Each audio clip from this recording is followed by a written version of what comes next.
natural world, from the tiniest atom to the vastness of space. Our talented team of scientists and performers will take you on a journey through time and discovery, highlighting the most fascinating and mind-blowing concepts in science. From the mysteries of black hole to the secret of human body, we'll delve into the awe-inspiring and sometimes bizarre world of science. So buckle up everyone and get ready for a thrilling adventure that will leave you amazed, informed and maybe even a little bit curious. Let's get this science party started. அறிவியல் வளர்ச்சியில் முன்னேற்றம் அடைவது நன்மையா தீமையா என்று விவாதிக்க வருகிறார்கள் M பள்ளி மாணவர்கள். அவையோர் அனைவருக்கும் வணக்கம். அந்த காலத்துலலாம் சிக்கிமுக்கி கல்லை வச்சு தாங்க நெருப்பே பற்ற வச்சாங்க. ஆனா இந்த காலத்துல செவ்வாய் கிரகத்துக்கே போய் ஆராய்ச்சி செய்யற அளவுக்கு எவ்வளவோ மாறிடுச்சு. இந்த மாற்றத்துக்கெல்லாம் என்னங்க காரணம்? அறிவியல் தாங்க காரணம். அந்த காலத்துலலாம் நம்ம கல்வி கத்துக்கணும்னா ஒரு மரத்தடியில உட்காந்து தாங்க கத்துப்போம். ஆனா இப்போ இவ்வளவு பெரிய கட்டடத்துல இவ்வளவு பாதுகாப்பா உட்காந்து நம்ம கல்வி கத்துக்கிறோம். என்னங்க அர்த்தம்? அறிவியல் தாங்க காரணம். இப்படி நான் அறிவியலை பத்தி சொன்னா சொல்லிக்கிட்டே இருக்கலாம். அறிவியல் வளர்ச்சியுடைய நன்மைகளை பத்தி பேச வராங்க சஞ்சனா, சிந்துஜா, ஃபர்ஹானா. என்னதான் ஒரு பக்கம் அறிவியல் வளர்ச்சியோட நன்மைகள் இருந்தாலும் இதுலயும் நிறைய தீமைகள் இருக்கு. அந்த தீமைகளை பத்தி பேச வராங்க நிகிதா, அகனலட்சுமி, சாதனாஸ்ரீ. முதல்ல நம்ம அறிவியல் வளர்ச்சியோட நன்மையில இருந்தே ஆரம்பிப்போம். சஞ்சனா. அனைவருக்கும் வணக்கம். அறிவியல் வளர்ச்சி நன்மையே என்று கூற வந்துள்ளேன். அறிவியல் வளர்ச்சி அனைத்து துறைகளிலும் முக்கிய பங்கு வகிக்கிறது. குறிப்பாக மருத்துவத்துறையில். ஆம் நடுவர்களே, அந்த காலத்துல ஒரு வகுப்பை எடுத்துக்கிட்டா குறைஞ்சது 4 பேருக்காச்சும் போலியோ அட்டாக் இருக்கும். ஆனா இப்ப குழந்தை பருவத்திலே அதுக்கான மருந்து செலுத்தி சுத்தமா போலியோ என்ற நோயே இல்லாம பண்ணிட்டாங்க. ஒரு கரு உருவாக 2 உயிர் தேவை. அன்று ஒரு செல் மட்டும் போதும். குளோனிக் குழந்தை என்று. ஒருத்தவங்களுக்கு குழந்தை இல்லைன்னா அந்த காலத்துல பேர் வச்சிருவாங்க மலடி அப்படின்னு. ஆனா இப்ப ஒருத்தவங்க குழந்தை இல்லைன்னா உடனே மருத்துவத்துறையில் போய் டெஸ்ட் பேபி மூலமா குழந்தை போய் ரொம்ப சந்தோஷமா இருக்காங்க. இதுக்காக என்னங்க காரணம் சொல்லுங்க? அறிவியல் கண்டுபிடிப்பு தான் காரணம். ஆம் நடுவர்களே, ஒருத்தவங்களுக்கு உடம்பு சரியில்லைன்னா என்ன பிரச்சனை என்ன ஏதுன்னு தெரியாம இறந்து போயிடுவாங்க. ஆனா இப்ப ஒருத்தவங்களுக்கு உடம்பு சரியில்லைன்னா என்ன பிரச்சனை இருக்குன்னு கண்டுபிடிக்க மருத்துவத்துறையில் வந்திருக்க அறிவியல் டெக்னாலஜி எக்ஸ்ரே ஸ்கேன் மூலமா உடம்புக்குள்ள என்ன பிரச்சனை கண்டுபிடிச்சு மாற்று அறுவை சிகிச்சை மூலமா மாற்றி சிகிச்சை பண்ணி எந்த ஒரு நோய் நொடியும் இல்லாமல் ரொம்ப சந்தோஷமா இருக்காங்க. இதுக்கெல்லாம் என்னங்க காரணம்? அறிவியல் வளர்ச்சி தான் காரணம். ஆம் நடுவர்களே, புராணத்துல படிச்சிருப்பீங்க, ஏகலை என்ற ஒருவன் ஒரு வனத்தில் கல்வி கற்க போவான். நீ எந்த குலத்தை சாணம் என்று கேட்கும்பொழுது அவன் தாழ்ந்த குலத்தை சாணம் என்று தெரிந்தவுடன் உன்னோட கட்டவரில் கொடுத்தாதான் நான் உங்களுக்கு கல்வி கற்றுக் கொடுப்பேன் அப்படின்னு சொல்லுவாரு. பாருங்க நடுவர்களே, அந்த காலத்துல இவ்வளவு கஷ்டப்பட்டு படிச்சிருக்காங்கன்னு. ஆனா இப்ப உங்களுக்கு எந்த ஒரு இன்ஃபர்மேஷன் வேணும்னாலும் உடனே கூகுளில் போய் சர்ச் பண்ணலாம், எல்லா இன்ஃபர்மேஷனும் கிடச்சிடும். ஏன் எதிராளியில் பேச வந்திருக்காங்களே அவங்க கூட தேவைப்பட்ட இன்ஃபர்மேஷனை கூகுள்லேருந்து எடுத்துக்கலாம். ஆனால் இதில் தீமைன்னு பேச வந்துட்டாங்க 3 பேர். ஸ்டீஃபன் ஹாக்கிங்கை பற்றி உங்களுக்கு நல்லாவே தெரியும். அவர் மாபெரும் விஞ்ஞானி. அவர் காலேஜ் படிக்கிற வயசில் கழுத்து கீழே எந்த ஒரு பாகமே வேலை செய்யலை. அப்படின்னாச்சு படிச்சு பாருன்னு பார்த்தா பாயும் பேச முடியல. ஆனாலும் அவர் கண்டுபிடிச்சாரு. அதுக்கு என்ன காரணம்? அறிவியல் கண்டுபிடிப்பு தான் காரணம். அறிவியல் வளர்ச்சி தான் அவருக்கு முக்கியமாக உதவி செஞ்சுச்சு. ஆனா அவர் கண்டுபிடிச்ச கண்டுபிடிப்பை எப்படி சொல்லுவாரு? பேச முடியும்னு பார்த்தா பேசவும் முடியாது, டைப் பண்ண முடியும்னு பார்த்தா டைப்பும் பண்ண முடியாது. அவர் எப்படி சொல்லுவாரு? அவர் மனசுக்குள்ள நினைச்சத இல்வாய் வழியா பேசுவாரு. அது டிராஃப்டோப்போ என்ற கருவி கேட்டு நம்மளுக்கு அந்த அவர் கண்டுபிடிச்ச கண்டுபிடிப்பை அறிவியல் கண்டுபிடிப்பு மூலமாக தான் தெரிய வந்திருக்கு. கடைசியா கண்ணதாசன் பாட்டை சொல்லி முடிச்சுக்கணும்னு நினைக்கிறேன். பூமியில் இருப்பதும் வானத்தில் பிறப்பதும் அவரவர் எண்ணங்களே. நெஞ்சில் துணி இருந்தால் நிலவுக்கே போய் வரலாம். நிலவுக்கு எப்படி போகுது? பூமிக்கும் நிலவுக்கு ஏணி வச்சு போக முடியுமா? இல்லை அவங்க ஒரு பாட்டி வடை சுட்டுருக்கு, அந்த பாட்டி வந்து நம்மளை கூட்டிட்டு போகுமா? இது ராக்கெட் விஞ்ஞானி மட்டும் கண்டுபிடிக்கிறேன்னா எந்த ஒரு கான்செப்டோட கனவு கூட இருக்க முடியாது என்று கூறி வாய்ப்புக்கு நன்றி கூறி விடைபெறுகிறேன். நன்றி, வணக்கம். ஆஹா, அறிவியல் வளர்ச்சியோட நன்மைகளை பத்தி ரொம்ப அழகாக நமக்கு சஞ்சனா சொன்னாங்க. உண்மையாகவே அறிவியல் இருந்து விடை பெற்றதுன்னா அது போலியோ தாங்க. அந்த காலத்துல போலியோன்னு பார்த்தா நிறைய பேருக்கு இருந்தது. ஆனா இந்த காலத்துல போலியோ என்ற நோயே இல்லாம போயிடுச்சு. இதுக்கெல்லாம் என்னங்க காரணம்? அறிவியல் தாங்க காரணம். இப்போ அறிவியல் வளர்ச்சியோட தீமைகளை பத்தி பேச வராங்க நிகிதா. அனைவருக்கும் வணக்கத்தை தெரிவித்துக் கொண்டு எனது உரையை தொடங்குகிறேன். நடுவர்களே, எதிரணி அறிவியலை நன்மை நன்மை என்று கூறினார்கள். ஆனால் 2 வருடங்களுக்கு முன்பு வந்த கொரோனா எப்படி வந்துச்சுன்னு தெரியுமாங்க? அறிவியல் வளர்ச்சி மூலமா தாங்க வந்தது. ஆம் நடுவர்களே, அறிவியல் வளர்ச்சி மூலம் புது யுகத்தை உருவாக்குற பேர்ல கொரோனா என்ற தொற்று நோயை உருவாக்கி உலகமே பேரழிவுக்கு உண்டானது. கொரோனா காலகட்டத்துல எல்லாம் யாரை பார்த்தாலுமே டெஸ்ட் எடுத்துட்டீங்களாங்க தாங்க கேட்பாங்க. அப்படிதான் ஒரு பையன் அவன் ஃப்ரெண்டு கிட்ட கேட்குறான், இது டாக்டர் ஒன்று டெஸ்ட் எடுக்க சொன்னாரே, எடுத்தியா அப்படின்னு. அதுக்கு அவன் ஃப்ரெண்டு சொல்றான், டெஸ்ட் எடுக்க சொன்னாரு, டெஸ்ட் எடுக்க 5000 ரூபாய் தேவைப்படுமா. நான் எங்க சித்தப்பா கிட்ட போய் கேட்டேன், அதுக்கு அவரு 1 பைசா இல்லைன்னு சொல்லிட்டாரு. அதான் நான் அவர் முன்னாடி போயிட்டு தும்பினேன். இப்ப அவரு டெஸ்ட் எடுக்க போயிருக்காரு. அவருக்கு பாசிட்டிவ்னா எனக்கும் பாசிட்டிவ், அவருக்கு நெகட்டிவ்னா எனக்கும் நெகட்டிவ். இதுக்கு எதுக்கிட்ட 5000 ரூபாய் செலவு பண்ணணும்? இது எல்லாம் அறிவியல் வளர்ச்சி மூலமா தானே ஏற்படுது நடுவர் அவர்களே. அது மட்டும் இல்லை, இன்னமுமே கொரோனா என்ற நோய்க்கு மருந்தே கண்டுபிடிக்கல. போலியோ என்ற தொற்று நோய்க்கு மருந்து கண்டுபிடிச்சிட்டா அறிவியல் வளர்ச்சின்னு எப்படி சொல்ல முடியும் நடுவர் அவர்களே? அது மட்டும் இல்ல, எதிரணி சஞ்சனா சொன்னாங்க புற்றுநோய் கதிர்வீச்சு மூலம் குணப்படுத்துறோம்னு சொன்னாங்க. ஆனா அதை முழுமையா குணப்படுத்தினாங்களா? இல்லையே. இதை எப்படி அறிவியல் வளர்ச்சின்னு சொல்ல முடியும்? மருத்துவமனைகள்ல அதிகமா தயாரிக்கிற மாத்திரை, டானிக் இது எல்லாம் எக்ஸ்பைர் ஆனோன்னு என்ன பண்றாங்க தெரியுமா? ஒண்ணு அதை மண்ணுக்குள்ள போட்டு புதைச்சிடுறாங்க, இல்லையா அதை மண்ணுக்குள்ள போட்டு எரிச்சிடுறாங்க. இதனால மண்ணோட தன்மை ரொம்பவே பாதிப்பு ஏற்படுதுங்க. அந்த காலத்துலலாம் என்ன நோய் வந்தாலுமே சித்த மருத்துவம் மூலமா தாங்க குணப்படுத்துவாங்க. ஆனா இப்பெல்லாம் வயிறு வலிக்குதா உடனே ஹாஸ்பிட்டலுக்கு ஓடிடுறாங்க. நிறைய மாத்திரை மருந்தெல்லாம் சாப்பிட்றதுனால உடல் நலம் ரொம்பவே பாதிப்பு ஏற்படுதுங்க. இது எல்லாம் அறிவியல் வளர்ச்சி மூலமா தானே ஏற்படுது நடுவர் அவர்களே. அது மட்டும் இல்ல, எதிரணி சஞ்சனா சொன்னாங்க மாற்று அறிவியல் சிகிச்சை மூலம் இதய பாதிப்பு ஏற்பட்டுச்சுன்னா குணப்படுத்துறோம்னு சொன்னாங்க. ஆனா அதே மாற்று அறிவியல் சிகிச்சை மூலமா தானே இதயம், கிட்னி போன்ற உடல் உறுப்புகள் திருடு போது இதை எப்படி அறிவியல் வளர்ச்சின்னு சொல்ல முடியும் நடுவர் அவர்களே? இறுதியா ஒண்ணு சொல்லி முடிச்சுக்க விரும்புறேன். குளோனிக் முறை மூலம் குழந்தை உருவாக்கணும்னு சொன்னாங்க. ஆனா அதே குளோனிக் முறை மூலம் ஒரே மாதிரியான குழந்தையை உருவாக்கும் போது தவறுகள் நடக்க வாய்ப்பு இருக்கு. எனவே அறிவியல் வளர்ச்சி முற்றிலும் அழிவுக்கே என்ற சரியான தீர்ப்பை வழங்கும்படி கூறி விடைபெறுகிறேன். நன்றி. ஆஹா, அறிவியல் வளர்ச்சியோட தீமைகளை பத்தி ரொம்ப அழகாக நமக்கு நிக்கிதா சொன்னாங்க. இதுக்கு ஈடு கொடுக்குற மாதிரி அப்படி அறிவியல் வளர்ச்சியோட நன்மையை பத்தி அப்படி என்னதான் சொல்ல வராங்கன்னு பார்ப்போம். சிந்துஜா. அவையோர் அனைவருக்கும் வணக்கம். அறிவியல் வளர்ச்சி நன்மை பற்றி கூற வந்துள்ளேன்.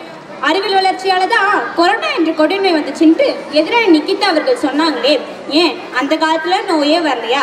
அதுக்கு நனங்க மருந்து கண்டுபிடிச்சாங்க. அப்ப இது ஒரு அறிவியல் வளர்ச்சி தானே நடுறவர்களே. இப்புள்ள காலகட்டத்துல மின்சாரம், தகவல் தொடர்பு தான் மிக முக்கியமான ஒன்றாக இருக்கு. மிக்சி இருக்கிறதுனால தானே ஒரு சட்னி அரைக்கிற நேரத்துல 4-5 சட்னி அரைச்சு சாப்பிட முடியுது. வீட்டு வேலைகளை எளிமைப்படுத்த மிக்சி, கிரைண்டர், வாஷிங் மிஷின் போன்ற இயந்திரங்கள் கண்டுபிடிச்சாங்க. இது வீட்டு வேலைகளை எளிமைப்படுத்துறது மட்டும் இல்லாம நம்மளோட நேரத்தையும் மிச்சப்படுத்துது. இப்புள்ள காலகட்டத்துல இயந்திரம், மருத்துவம், போக்குவரத்து, ஏன் பேராண்மையோட ஆணி வேறே அறிவியல் தான் நடுவர்களே. அப்போ உள்ள காலகட்டத்துல அம்மி, ஆட்டுக்கல்ல வெறும் பெண்கள் மட்டும் தான் வேலை செய்ய முடிஞ்சிச்சு. ஆனா இப்போ உள்ள காலகட்டத்துல mixie, grinder, washing machine, fridge இருக்கிறதுனால ஆண், பெண் இது ஒரு சமமா வேலை பார்க்குறாங்க. அப்போ இது ஒரு அறிவியல் வளர்ச்சி தானே நடுறவர்களே. கொரோனா காலகட்டத்துல வெளியே போக முடியாத காரணத்தினால ஐடி கம்பெனி ஒர்க்கர்ஸ்லாம் வீட்லயே இருந்து வேலை பார்த்தாங்க. அது மட்டுமா ஆன்லைன் கிளாஸ்னு ஒன்று ஆரம்பிச்சாங்க. அந்த ஆன்லைன் கிளாஸ் மூலமா பசங்க தங்களோட அறிவியை வளர்த்துக்கிட்டாங்க. வெளியே போக முடியாத காரணத்தினால சொமேட்டோ, ஸ்விக்கி போன்ற ஆப் மூலமா அவங்களுக்கு தேவையான உணவு அந்த நேரத்திலேயே வாங்கி சாப்பிட்டாங்க. அப்போ இதெல்லாம் ஒரு அறிவியல் வளர்ச்சி தானே நடுறவர்களே. இது மட்டுமா இட்லி, பூரி, சப்பாத்தி, ராகி களி, கம்பசோறு, திணைசோறு, பரோட்டா, ஆளு பரோட்டா இத்தனையும் எனக்கு சமைக்க தெரியும் நடுறவர்களே. ஏமா உனக்கு நிஜமா இத்தனையும் சமைக்க தெரியுமா? நிஜமா எனக்கு இத்தனையும் சமைக்க தெரியும் நடுறவர்களே. இத்தனையும் எங்க அம்மாவை சொல்லி தரல, எங்க பாட்டியும் சொல்லி தரல, என் மொபைல் இருக்க யூடியூப் தான் சொல்லி தந்துச்சு நடுறவர்களே. காந்திஜி சொல்வாரு, நடுராத்திரி ஒரு பொண்ணு வெளியே போனா அது சுதந்திரம் அன்று. ஆனா இப்போ உள்ள காலகட்டத்துல 1 மணி ஆனாலும் 2 மணி ஆனாலும் பெண்கள் தனியா வெளியே போயிட்டு வராங்க. அது அவங்க கையில இருக்க அலைபேசியால் தான் நடுறவர்களே. இப்போ உள்ள காலகட்டத்துல சின்ன பசங்கள்ல இருந்து பெரியவங்க வரைக்கும் அலைபேசி வச்சுட்டு இந்த உலகத்தை தன் உள்ளங்கையில் அடக்கி வச்சிருக்காங்க. இதெல்லாம் அறிவியல் வளர்ச்சி இதால தானே நடுறவர்களே. அறிவியல் வளர்ச்சி மனித வாழ்வோடு பின்னிந்தது. அறிவியல் வளர்ச்சி அன்பையும் அறிவையும் சேர்த்து வளர்க்குது. இறுதியா ஒன்று சொல்லி முடிச்சுக்கணும்னு நினைக்கிறேன். கொடுமையில கொடுமை என்னன்னு தெரியுமா? உறவு என்ன என்று தெரியாம இருக்கிறது தான். வெளியூருக்கு போன அப்பா, ராணுவத்துக்கு போன அப்பா திரும்பி வீட்டுக்கு வரதுக்குள்ள அந்த குழந்தைக்கு தெரியாது தன் அப்பா யாருன்னு. அது மாமாவா சித்தப்பாவா என்று யோசிக்கும்.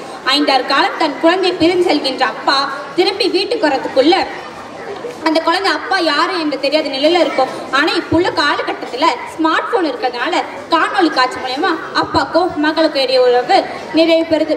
எனவே அறிவியல் வளர்ச்சி அன்பையும் அறிவையும் சேர்த்து வளர்க்குது. ஆகியால் அறிவியல் வளர்ச்சி ஆக்கத்துக்கு மட்டுமே என்று நல்ல தீர்ப்பு வழங்குமாறு கேட்டுக்கொள்கிறேன். நன்றி, வணக்கம். ஆஹா, அறிவியல் வளர்ச்சியோட நன்மைகளை பத்தி ரொம்ப அழகாக சொன்னாங்க. அறிவியல் என்பது அறிவை மட்டும் வளர்க்கல, அன்பையும் வளர்க்குது என்பதை நமக்கு ரொம்ப அழகாக சொன்னாங்க சிந்துஜா. இப்போ அறிவியல் வளர்ச்சியோட தீமைகளை பத்தி பேச வராங்க ஆஹலட்சுமி.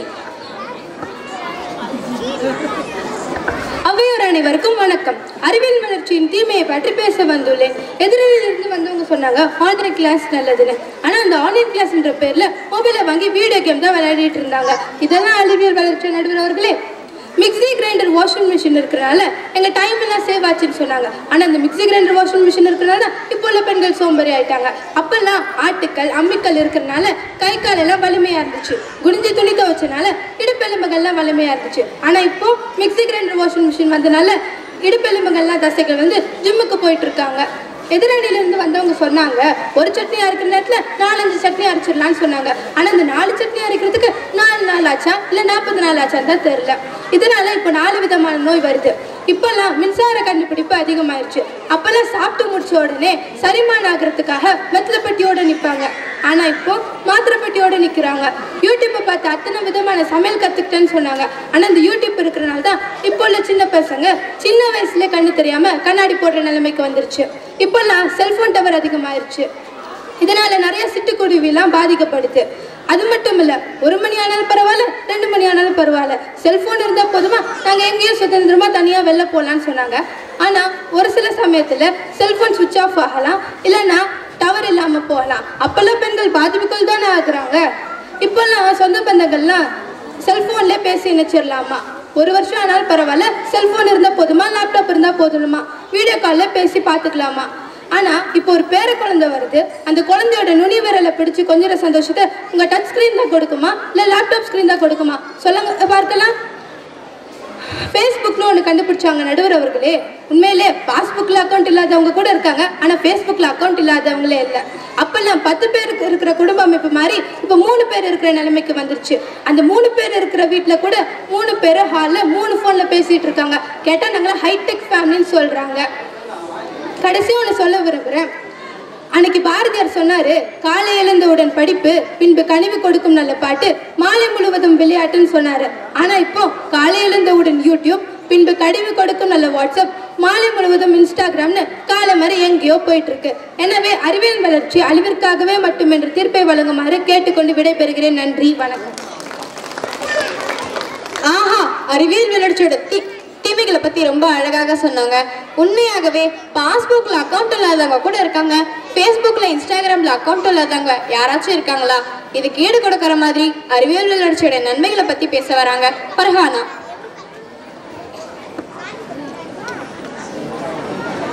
அனைவருக்கும் என் இனிய வணக்கத்தை தெரிவித்துக் கொண்டு எந்த உரையை தொடங்குகிறேன். நடுவர் அவர்களே, எனக்கு எதிராக பேசிய எதிரணி ஆகன அவர்கள் சொன்னாங்க, அந்த காலத்து பெண்கள் எல்லாம் ஆட்டுக்கள் அம்மிக்கல்ல வேலை செஞ்சு தசையல் மேலே ரொம்ப நல்லா இருந்துச்சுன்னு சொன்னாங்க. ஆனால் இந்த காலத்து பெண்கள் எல்லாம் ஜிம்முக்கு போகிறாங்களாம். ஏன் நாங்கள் ஜாலியாக ஜிம்முக்கு போகிறது உங்களுக்கு பொறுக்கலையா? நடுவர் அவர்களே, அடுத்த வேலை என்னன்னு பார்த்தீங்கன்னா, ஆகன அவர்கள் வீட்டுக்கு போய் ஆட்டுக்கள் அம்மிக்கல்ல வேலை செய்கிறாங்களா நான் போய் பார்க்க போகிறேன். இப்போ இருக்கிற காலகட்டத்தில் மனித கண்டுபிடிச்சதுலேயே மிக முக்கியமான பார்த்தீங்கன்னா நெகிழி தாங்க. பிளாஸ்டிக்கில் ஒரு உலகத்தை எங்கே பார்க்க முடியுமா? ஏன்னா நடுவர் அவருக்கு வீட்டு கூட பிளாஸ்டிக் இருக்கும். எனக்கு எதிராக பேசிய எதிரணி வீட்லையும் பிளாஸ்டிக் இருக்கும். அது மட்டுமா காலேஞ்சு பல்லு வரைக்கிற பெஸ்ட்லேருந்து எடுத்து தூங்க போகிற பாய் வரைக்கும் எல்லாம் பிளாஸ்டிக் தான். பிளாஸ்டிக் உற்பத்தி இந்தியா 3வது இடத்துல இருக்கு நடுவர் அவர்களே. எனவே கட்டை வண்டியை கடும் பயணம் என்று கடிவினை தரும் பயணம் என்று இந்த இதுக்கு ஏற்ற மாதிரி வாகனத்தொன்னு கொண்டு வந்தாங்க.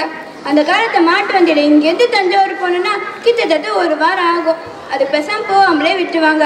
ஆனால் இப்போ நம்ம நினச்ச நேரத்தில் இந்த உலகத்தை எந்த மொழிக்கு வேணால் போயிட்டு வரலாம். இதுக்கெல்லாம் என்ன காரணம் நடுவர் அவர்களே? எனக்கு எதிராக பேசுகிறது எனக்கு கூட வீட்டிலேருந்து நடந்தா வந்தாங்க, இல்லை வண்டியில் தானே வந்தாங்க.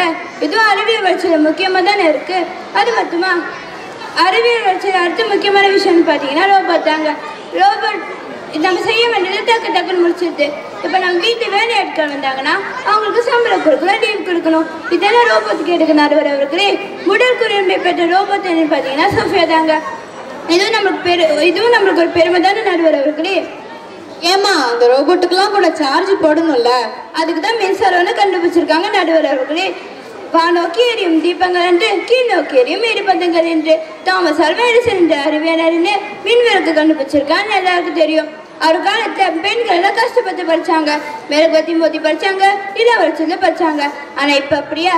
தேவைப்பட்ட லைட்டு போட்டுக்கிறாங்க, ஃபேனை போட்டுக்கிறாங்க, தேவைப்பட்ட நேரத்துல படிச்சுக்கிறாங்க. இதெல்லாம் அறிவியல் படிச்சா தெரியல இவங்களுக்கு. அடுத்த முக்கியமான விஷயம்னு பார்த்தீங்கன்னா மருத்துவத்துறையில் எக்ஸ்ரே தாங்க. எக்ஸ்ரே கண்டுபிடிச்சது மேரி கியூரி. இதுக்காக இவங்க 2 நோபல் பிரைஸ் வாங்கியிருக்காங்க. உடம்புக்குள்ள நடக்கிற எலும்பு முறிவை எக்ஸ்ரே மூலமாகவே கண்டுபிடிச்சிக்கலாம். இப்படி எத்தனை விஷயம் இருக்குது அறிவியல் வளர்ச்சியில். இதெல்லாம் வேணான்னா அறிவியல் வளர்ச்சி தீமை தான் சொல்லுவோம். 3 பேர் வந்திருக்காங்க. இவங்கெல்லாம் என்னத்தை சொல்ல நடுவர்களே. எனவே அறிவியல் வளர்ச்சி முற்றிலும் ஆக்கப்பூர்வமானது. இந்த நல்ல தீர்ப்பை தான் வழங்க வேண்டும். மிகவும் தாழ்மையுடன் கேட்டு விடைபெறுகிறேன். நன்றி, வணக்கம்.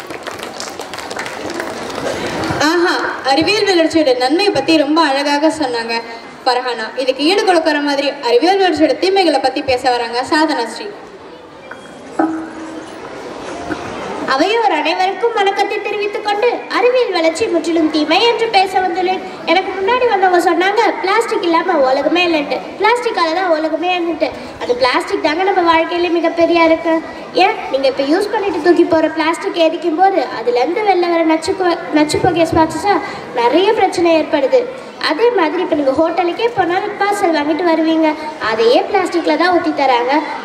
அது சூடாக பிளாஸ்டிக்கில் ஊற்றும் போது பிளாஸ்டிக் உருகி நம்ம வயிற்றுக்குள்ளே போச்சுன்னா செரிமான பிரச்சனை, சிறுநீரக சிறப்பு, புற்றுநோய், இந்த மாதிரி நிறைய பிரச்சனை ஏற்படுது. அதே மாதிரி பிளாஸ்டிக் மக்க 400 வருஷம் ஆகும். அதை துணிப்பை மக்க 4 நாள் தாங்க ஆகும். அடுத்ததாக வாகனத்தை பற்றி சொன்னாங்க. வாகனம் இருந்தால் எந்த ஒரு முறைக்கும் குறிப்பிட்ட நேரத்தில் போயிடலான்ட்டு. அந்த வாகனத்துலேருந்து வெளில வர காற்று வந்து காற்றையே மாசுபடுத்துது. இது மூலயமா ஓசோன் மண்டலத்தில் ஓட்டம் ஏற்படுது. இப்போ இருக்கிற இளைஞர்கள் எல்லாம் பைக் ரேஸ்னு சொல்லிக்கிட்டு நிறைய ஆக்சிடென்ட் நடக்குது. நம்ம தேவைப்பட்ட நேரத்தில் பைக்ஸோட பார்ட்ஸை மாற்றிக்க முடியும். இது மனிதர்களோட பார்ட்ஸை மாற்ற முடியுமா சொல்லுங்க அவர்களே.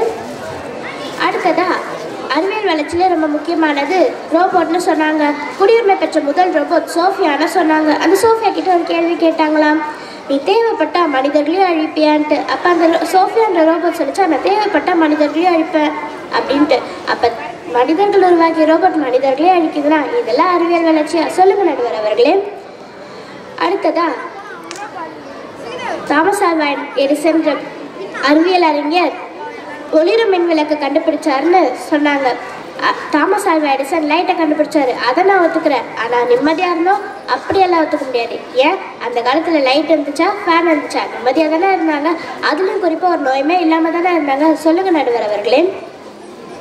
அடுத்ததாக மேரி கியூரி எக்ஸ்ரேவை கண்டுபிடிச்சாங்க. அது மூலயமா நம்ம உடம்புல ஏதாச்சும் பிரச்சனை ஏற்பட்டுச்சுன்னா அது முன்கூட்டியே தெரிஞ்சுக்கலான்னு சொன்னாங்க. மேரி கியூரி கதிர்வீச்சை பயன்படுத்தும் போது அவங்க உயிரே இழந்துட்டாங்க. அந்த காலத்துலலாம் வீடு வரை உறவு, வீதி வரை மனைவி, காடு வரை பிள்ளை, கடைசி வரை யாரோ, கடைசி வரை யாரோ. ஆனால் இந்த காலத்தில் எப்படி இருக்கு தெரியுமா? வீடு வரை லேண்ட்லைன், வீதி வரை பில்லு, காடு வரை செல்ஃபோன், கடைசி வரை இஎம்ஐ, கடைசி வரை இஎம்ஐ. எப்படி போயிட்டு இருக்க பாருங்க அறிவியல் வளர்ச்சி. எனவே அறிவியல் வளர்ச்சி அழிவுக்கே இந்த சிறந்த தீர்ப்பை வழங்குமாறு தாழ்மையுடன் கேட்டுக்கொள்கிறேன். நன்றி, வணக்கம். ஆஹா, அறிவியல் வளர்ச்சியோட தீமையை பற்றி ரொம்ப அழகாக சொன்னாங்க. உண்மையாகவே அறிவியல் வளர்ச்சியோட நன்மைகளை பற்றி இவங்க 3 பேரும் ரொம்ப அழகாக சொன்னாங்க. தீமைகளை பற்றி இவங்களும் ரொம்ப அழகாக சொன்னாங்க. அறிவியல் என்பது அதில் ஆக்கமும் இருக்குது, அழிவும் இருக்குது. அறிவியல் வளர்ச்சியை நம்ம நன்மை செயல்களுக்கு பயன்படுத்துகிறோன்னா நன்மை வழியே, தீமை செயல்களுக்கு பயன்படுத்துகிறோன்னா தீமை வழியே. அறிவியலை நன்மையாக பயன்படுத்தி வீட்டையும் நாட்டையும் உயர்த்தோம்னு சொல்லி முடிச்சுக்கிறேன். நன்றி, வணக்கம்.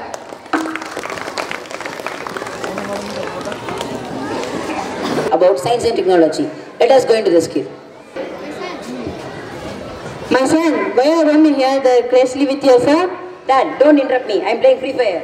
Oh my God! Whenever I did Free Fire, my stomach is firing down. Dad, don't disturb me. If you want to discuss anything important, just WhatsApp me. I came to ask for your 30 clothes. For this, I want to WhatsApp with you. Dad, don't disturb me for the silly things. I am in the goal 4. Outside there is a cyclone. Come and see outside. Dad, send the pictures of it. I will post it on the FB. I will get likes. There will be a power cut for today's, my dear son. Oh no, my mobile is switched off and my power bank also charged out. Oh no, what I am going to do? My God, what the hell is this? My game, my phone. My son needs mint. I have to keep him to a good doctor. Scene 2, in hospital. Good evening, sir. My son needs your advice. He addicted to your cell phone. I don't want anyone's advice. Please give me a SIM charger. Oh, that's a problem. I will treat him and send him home. You can leave now, sir. Okay, sir. You message or make a call to me, sir. First of all, you switch off your mobile phone, then your son will be recovered. Dear, what's your name? Hello, sir. I am Santosh _rocks. That underscore on rock, was it named by your parents? No, sir. My parent named me as Santosh and my Insta ID is Santosh _rocks. You can also call like this. I am clear now. Sister, send those patients to my room. Who are those, sir? They are recent patient in my treatment. Hi David, my office circus over. I'm getting ready for the next project. You can email me. I'm so glad. Please wait. My wife is online. Please forgive me. I'm coming home. Yeah, Buffalo is standing in a way. Sir, why that man talking alone? He used Bluetooth, unconsciously crazy towards it. Now without using Bluetooth, he speak like that. Sir, I will also use Bluetooth, sir. Will I also addicted to that? Definitely. For sure. No doubt in it. Sir, why that man face like this? He takes too many selfies. Using this type of funny faces, his face become like this.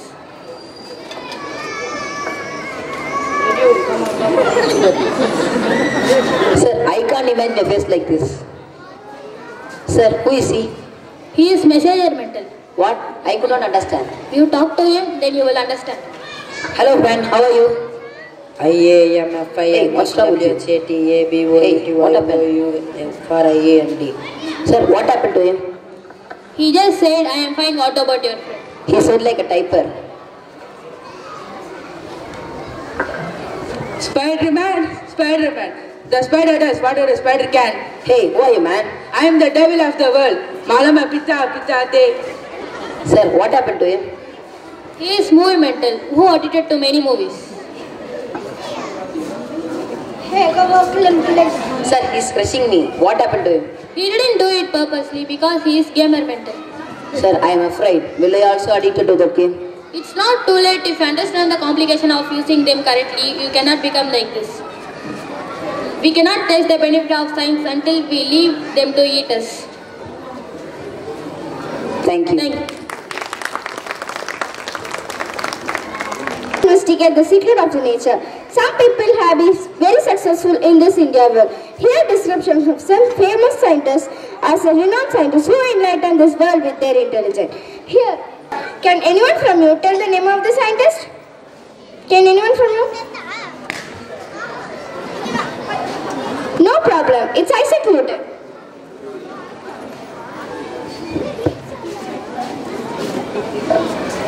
Sir Isaac Newton is a brilliant mathematician, physicist and astronomer. On Christmas Day, 25th December 1642, in the English country of Lincolnshire, Isaac Newton was born. He contributed significantly to the field of science over his lifetime. His most famous inventions are theory of gravity, discovered calculus, invented the reflecting telescope. Here again, can you tell the name of the scientist? No problem. It's Marie Curie. Marie Curie, mother of physics, she was born on November 7 in Poland, showed exceptional academic talent from an early age, discovered the polonium named after her homeland, Poland and radium, developed mobile X-ray suits during World War I. Her work on radioactivity led to significant advances in medicine, energy and industry. She became the first woman to win a Nobel Prize in 1903. Here again, my friend is holding a chart that has a picture on it. Can you tell the name of the scientist? No problem. It's C.V. Raman. Sir C.V. Raman, he was born on November Sarvepalli. He is considered as one of the most influential Indian scientists of the 20th century. He conducted extensive research by the scattering of light, leading to the discovery of the Raman effect in 1928, awarded the Nobel Prize in Physics in 1930. His work, Scattering of Light, laid to foundation for the development and Raman spectroscopy. His birthday is celebrated as National Science Day. Now, can you tell the name of this personality? For him, he invented bulb. No problem. A most famous scientist, Thomas Alva Edison. Thomas Alva Edison, one of the most famous and prolific inventors of all time. He exerted a tremendous influence on modern life, contributing inventions such as incandescent light bulb, the phonograph and the motion picture camera, as well as improving telephone. He creates the world's first industrial research laboratory. Edison made significant electric power system. Edison was not only an inventor but also a successful businessman. His famous quote, "Genius is 1% inspiration, 99% perspiration." Now, my friend will tell some fact about Stephen Hawking.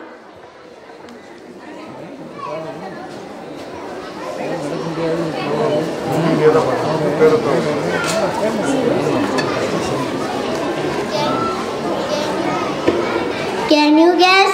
A British physicist and cosmologist who made groundbreaking contribution to the field of physics and cosmology. Can any guesses? No problem. It's Stephen Hawking. He is one of the greatest scientists of the century. He proposed and proved many theories. He explained the theory of the black hole. He wrote a book called The Brief History of Time. He also described the concept of relativity and Big Bang theory in his book. He suffered from a fatal motor neuron disease that affected his spinal cord. Contribution towards science. In his research, he found that if this universe started with the Big Bang, then it would end with the Big Bang. He also explained Albert Einstein's theory of relativity using the general theory of relativity and quantum theory together. He gave us the concept of Hawking radiation, in which we came to know that black holes do not always exist. They leave the Hawking radiation continuously. Thank you, wonderful scientists, to enlighten our world. Get ready to inspire, get ready to be amazed, and get ready to witness the power of human ingenuity in our cinematic dance.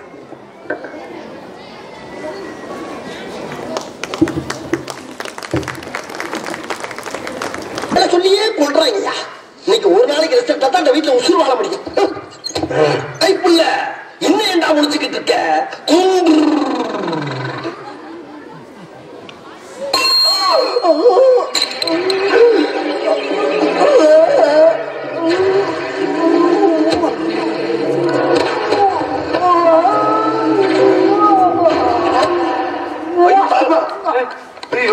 என்னாச்சு?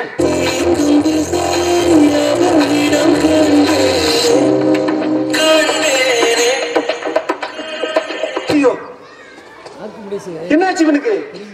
நீங்க பேசுறது ஒண்ணுமே புரியல sir. கொஞ்சம் அங்கே பாரு கண்ணா. யாரும் வந்து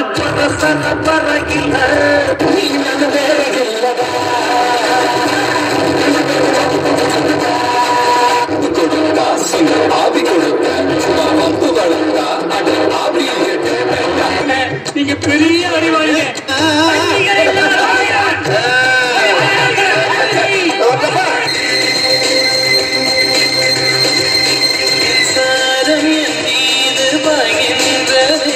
எங்க ஏரியால விளக்கே எரியலைங்க. ரோட்ல வீட்லயா? ரெண்டுலயும் தாங்க.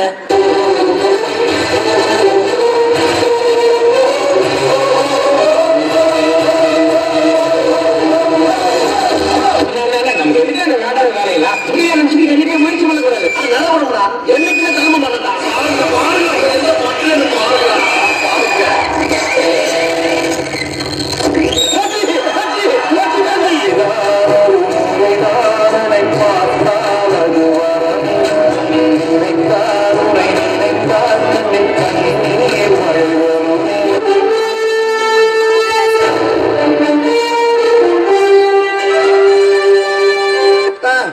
லேடிஸ் அண்ட் ஜென்டில்மேன், எல்லாருக்கும் ஒரு முக்கியமான செய்தி ஒன்று சொல்ல போறேன். என் கையில இருக்க இந்த புத்தகம் சாதாரண புத்தகம் இல்ல, மிகப்பெரிய அறிவாளியிலும் மேலிலும் படித்த புத்தகம். இப்ப நான் உங்களுக்கு ரொம்ப தெள்ள தெளிவா சொல்ல போறேன்.